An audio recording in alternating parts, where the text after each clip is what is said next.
Hey hi hello guys, நான் உங்கள் பூர்ணிமா. நீங்கள் பார்த்துட்டு இருக்கிறது star voice over Tamil. Episode 3ல எடுத்ததும் என்ன காமிக்கிறாங்கன்னா, ஹீரோயினும் அவளோட பாய் ஃப்ரெண்ட் சோஃபே 2 பேரும் ஒரு காஸ்டியூம் ஏரியாவுக்கு போகிறாங்க. அங்கே நிறைய ட்ரெஸ்ஸஸ் இருக்கும். சோஃபே கேட்குறான், இந்த ட்ரெஸ்ஸஸ் எல்லாம் பிடிச்சிருக்கா அப்படின்னு. அதுக்கு ஹீரோயின் சொல்கிறா, பிடிச்சிருக்கு, நான் ட்ரெஸ் போட்டு பார்க்கணும் அப்படின்னு சொல்லுவா. அதுக்குள்ளே அவள் பாய் ஃப்ரெண்டுக்கு ஒரு கால் வரும். கால் பேசிட்டு வரேன் அப்படின்னு சொல்லிட்டு அவன் வெளியே போவான். அதுக்குள்ளே இவன் ட்ரெஸ் போட்டு பார்க்கலாம் அப்படின்னு ஒரு ட்ரெஸ் எடுத்து அப்படியே திங்க் பண்ணுறா. சாரி சோஃபே, உன்னை யூஸ் பண்ணதுக்கு அப்படின்னு திங்க் பண்ணிட்டு இருக்கும்போதே ஒரு மாஸ்க் போட்ட மேன் வந்து இவளை மயக்கமடை வச்சுருவான். அந்த கர்ச்சிஃபில் கொஞ்சம் மயக்க மருந்து போட்டு இவன் வாயை மூடி இவளை மயக்கமடை வச்சு இன்னொரு ரூமுக்கு எடுத்துகிட்டு போய் அவளை ஒரு பெட்டில் படுக்க வச்சுருவான். சோஃபே அதுக்குள்ளே கால் பேசி முடிச்சுட்டு வந்துட்டு இவளை கூப்பிடுறான். இவள் காணும். உள்ள அந்த ட்ரெஸ்ஸிங் ரூம்லேயும் பார்க்குறா, அவளை காணும், எங்கே போயிட்டான்னு அப்படின்னு நினைக்கும்போது இவன் வந்துட்டு அந்த இன்னொரு ரூமில் அந்த பெட்லேருந்து கொஞ்சம் கொஞ்சமாக மயக்கம் அப்படியே தெளிஞ்சு அப்படி கண்முழிச்சு பார்க்கும்போது இவன் முன்னாடி ஒரு மேன் வந்துட்டு ஷூட் பண்ணுறதுக்காக கன் ரெடி பண்ணிகிட்டு இருப்பா. இவன் பார்த்துட்டு இவன் யார், இவன் என்ன பண்ணிகிட்டு இருக்கா அப்படின்னு சொல்லிட்டு சைலண்ட்டாக அங்கேருந்து எஸ்கேப் ஆக பார்ப்பா. இன்னொரு ரூமுக்கு போய் ஒழிஞ்சிட்டு அங்கேருந்து எஸ்கேப் ஆக பார்க்கும்போது மறுபடியும் அதே மாஸ்க் மேன் கிட்ட மாட்டிட்டு அந்த மாஸ்க் மேன் என்ன பண்ணிடுவான்னு இவளை அப்படியே அந்த வாட்டர் டப்புக்குள்ளே அவளை தள்ளி விட்டுட்டு அங்கேயே அவளை சாகடிக்க பார்ப்பான். அந்த இடத்துல நம்ம மாஸ்டர் உள்ள வந்து இவனை ஓங்கி ஒரு மிதிப்பான். நம்ம ஹீரோயின் வந்துட்டு கையில் கிடச்சதை எடுத்து அந்த மாஸ்க் மேனை அடிக்க கையோகும்போது கண்ணை மூடிட்டே இந்த வேலையை பண்ணிட்டுருப்பான். கையோகும்போது மாஸ்டர் வந்து அவள் கையை பிடிச்சிடுவான். அவளுக்கு கொஞ்சம் ஹர்ட் ஆகிடும். பிளட் அவள் பாடியில் பட்டுரும்.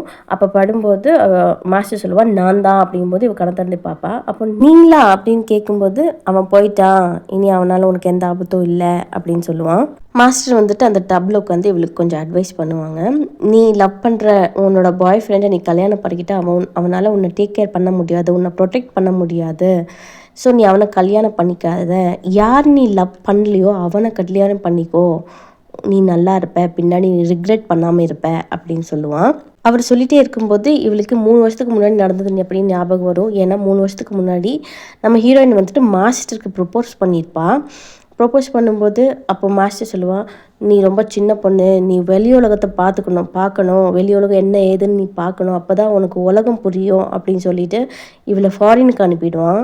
அது அவளுக்கு ஞாபகம் வரும். அப்போ ஹீரோயின் சொல்லுவாள், எனக்கு உங்களை பிடிக்காதுன்னு உங்களுக்கு எப்படி தெரியும் அப்படின்னு சொல்லுவாள். அப்போ மாஸ்டர் சொல்லுவாள், உனக்கு என்ன பிடிக்கும், நீ ஏது என்ன பண்ணுவ எல்லாமே எனக்கு தெரியும் அப்படின்னு மாஸ்டர் சொல்லுவார். மாஸ்டர் வந்துட்டு உனக்கு பிடிக்காதவன் நீ கல்யாணம் பண்ணிக்கோ, நீ நல்லா இருப்பேன்னு சொன்னார் இல்லையா, அதை மைண்டில் வச்சுக்கிட்டு எனக்கு என் பாய் ஃப்ரெண்ட் பிடிக்காது தான், நான் அவனை யூஸ் பண்ணிட்டு தான் இருக்கேன் அப்படின்னு சொல்லுவாள். அப்படி சொல்லும்போது அவள் பாய் ஃப்ரெண்ட் உள்ளே வந்துடுவா. அப்போ அவன் நினச்சிருப்பா, அவன் தப்பாக நினச்சிட்டா போல அப்படின்னு நினைக்கும்போது அவள் அங்கேருந்து ஒரு டவல் கொடுத்து அவளை அங்கேருந்து கூட்டிகிட்டு போயிடுவான். அப்போ சோஃபே வந்துட்டு இவளை கூட்டிகிட்டு வந்து இவள் ஹேர் ட்ரை பண்ணிகிட்ருப்பா. இவன் ட்ரை பண்ணும்போது இவன் சொல்லுவான், 2 பேத்துக்குள்ளே என்ன நடக்குதுன்னு எனக்கு தெரியாது, பட் உனக்கு என்ன பிடிக்கலங்கிறது மட்டும் எனக்கு புரியுது அப்படின்னு சொல்லுவான். அப்போ இவள் அப்படி இல்லைன்னு சொல்லும்போது இவன் கீழே உட்காந்து, உனக்கு என்ன பிடிக்குதோ இல்லையோ எனக்கு உன் கூட இருக்கிறதுக்கு ஹாப்பியாக இருக்குது அப்படின்னு இவன் சொல்லுவான். நெக்ஸ்ட் சீனில் இந்த மாஸ்க் போட்டு கடத்திட்டு போனாலே அது யார் பண்ண சொல்லியிருந்தாங்கன்னா யாஃபோ பண்ண சொல்லியிருந்தாங்க. அதனால அந்த யாஃபோயும் இவனையும் காமிக்கிறேன். யாஃபோ செம்ம கடுப்பில் திட்டிட்டு இருப்பா, எப்படி நீ அவளை மிஸ் பண்ண, அவளை கொண்டு இருக்கலாம்ல அப்படின்னு. செம்ம மிஸ் ஆகிட்டான் அப்படின்னு இவன் சொல்லுவான். அவன் இவனை திட்டிட்டு அனுப்பிடுவான். அதே இடத்துக்கு நம்ம ஹீரோயினோட பாய் ஃப்ரெண்ட் அங்கே வருவான். அந்த பாய் ஃப்ரெண்ட் மேலே இந்த யாஃபோக்கு கொஞ்சம் கண்ணு. ஸோ அவனை தப்பாக அப்படியே தொட பார்க்கும்போது அவன் அங்கேருந்து எஸ்கேப் ஆகிறதுக்கு நீங்கள் ஃபைலை நீங்கள் வேறவங்க கையில் கொடுத்து அனுப்புங்க, நான் போகிறேன் அப்படின்னு சொல்லிட்டு அவன் அங்கேருந்து போயிடுவான். அடுத்த சீனில் மாஸ்டர் காமிக்கிறாங்க. மாஸ்டரோட செக்ரட்டரி வந்துட்டு, சாரி இட் வாஸ் அது என்னோடய மிஸ்டேக் தான், நான் அவளை இன்னும் கொஞ்சம் கேர்ஃபுல்லாக பார்த்துருக்கணும் அப்படின்னு சொல்லுவான். சொல்லிவிட்டு அவளோட கல்யாணம் எங்கே நடக்கும் அப்படின்னு கேட்பான். அப்போ மாஸ்டர் சொல்லுவாள், இங்கே தான் நடக்கும் அவளோட கல்யாணம் அப்படின்னு சொல்லுவார். நெக்ஸ்ட் சீன் வந்துட்டு அப்படியே கல்யாணம் அரேஞ்ச்மெண்ட் எல்லாம் பண்ணியிருப்பாங்க. நம்ம ஹீரோயினுக்கும் அவளோட பாய் ஃப்ரெண்டுக்கும் கல்யாணம் ஆகிற மாதிரி. நம்ம ஹீரோயின் ட்ரெஸ் பண்ணிகிட்டு இருக்கும்போது மாஸ்டர் போய் அங்கே ட்ரெஸ்ஸை கட் பண்ணுறதுக்கு ஹெல்ப் பண்ணுறாரு.